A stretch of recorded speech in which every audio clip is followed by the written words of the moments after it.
Yeah, small businesses have three barriers to save for retirement: cost, administrative hassle, and fiduciary responsibility. Each of these seem insurmountable to small business owners, but there are real solutions, both in policy, technology, and user experience that can overcome them. I think in my experience that I've seen in terms of barriers is the small businesses wear many hats, right? The owner wears many hats and always looking at the bottom line. So becomes very challenging in the sense of looking at a vehicle, a retirement vehicle for their employees and the company, and how to juggle that. I think that's one of the biggest challenges that I've seen in the past in my experience. Well, the best story about that comes from my friend Chuck Wilson, who runs the Beaverton substation. This is the district where I used to represent in the legislature.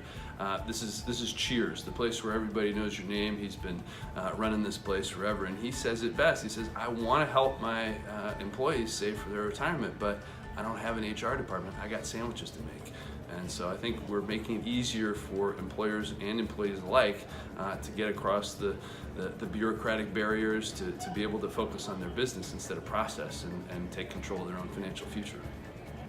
Yeah, what we've heard mostly from small businesses in California is that there are two main large barriers. One is the financial cost, the fees to employers of providing a retirement savings plan, and then number two, the administrative burden. So for a lot of small businesses, they're the owner or leadership may be running HR, running the business, running all the sort of support services, and they're juggling a lot. So just the time and administrative burden of providing a plan can be a barrier.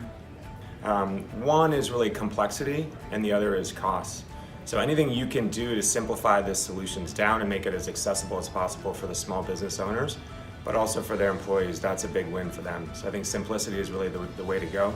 And then the second thing is, people are always concerned about the cost for their small business. So any way you can make it super transparent, very straightforward, and easy for them to understand who's paying what, that's a great opportunity to really connect with the small business and make this a reality. Well, at one point in my career, I actually did start a small business, and we did put a 401k plan in, but it was incredibly expensive, cumbersome, and also there's just the fiduciary liability that so many small businessmen are afraid of.